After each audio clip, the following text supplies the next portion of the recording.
Howdy, folks. Andy Nelson here. Hey, when deciding to help spread a friend's ashes out on his ranch horseback, there's a couple things to keep in mind. First of all, the horse that you're riding has probably never done this before, and the second thing to keep in mind, especially where we live, is the Wyoming wind. Case in point. The weather was good, and we understood why we were all gathered here today. See, Max passed last year, and we were all here to spread his ashes in the hay. He had lived a good life here with his wife, and this ranch was his favorite place. So it's only fitting that here he'd be getting his eternal slumber and grace.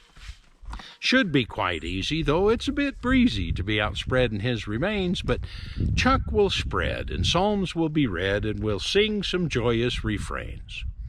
So what if it blows? Old Chuck knows his caballo better than most.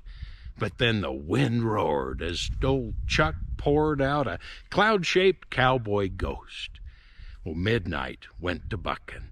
We were all a-ducking. The peaceful service had been corrupted. Dust and ash a-gushing. Bystanders a-rushing as Mount St. Max erupted. Well, they'd buck and they'd bog, and through breaks in the fog, Chuck would appear now and then. A hat and a spur. It was all kind of a blur, a scene worthy of paper and pen. Well, he couldn't just let go bobbing to and fro and allow Max to fall to the earth, and the silence was gone, so we egged him on, and the air filled with ash and mirth. Well, Chuck clutched the urn, made an airplane turn, and we watched as they headed back, like a rail car chugging, with old Chuck a-hugging the steam engine smokestack.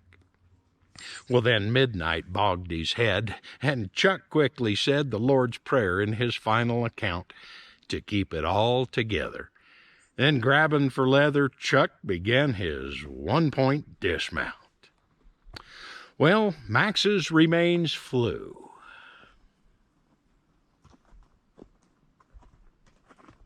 And Chuck did too, leaving an ash-gray jetcon trail.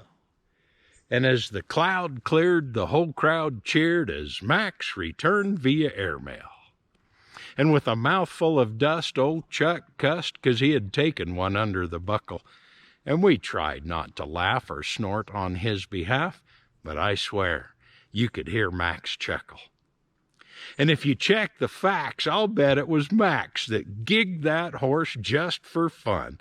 Yep, it was something to see, and we all agree that Max's last ride was a great one. That is in memory of Max Boroff. Hey, folks, don't forget to subscribe to this YouTube channel and take a peek at my website, cowpokepoet.com.